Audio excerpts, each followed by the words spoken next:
አርግዣለሁ። ቀልዱን ታዩና ምን ነበር የምነግሪኝ?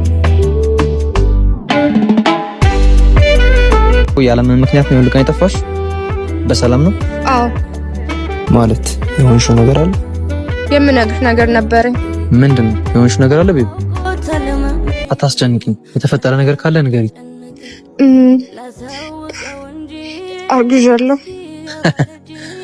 ቀልዱን ታዩና ምን ነበር የምነግሪኝ? የቀለድኩኝ አይደለም። የጠፋሁትም ያለ ምክንያት አልነበረም። አላቅም ምን እንደምን ስለጨነቀኝ ነው። ያምሻል እንዴ? ለሳምንታት አርግዣለሁ ትኛለሽ? ማለት የተጠራጠርከኝ ነው እንዴ? ማለት እና እንዳምን ነበር? አልገባኝም። ምን ለማለት ፈልገህ ነው? ሰምኛለሽ? ከዚህ በኋላ አጠገቢ እንዳትደርሺ። የምርህን ነው? የቀለድክ መሆን አለበት። ቆይ እሺ፣ ልጃችንስ? አባቱን ፈልጊለት። ካጣሽ ደግሞ ቆይ ያ ሁሉ ጊዜ ሁሉም ነገር ውሸት ነበር ማለት ነው? ከአሁን በኋላ እንዳትደውይ፣ አጠገቢም እንዳትደርሺ። አፈቅርሃለሁ።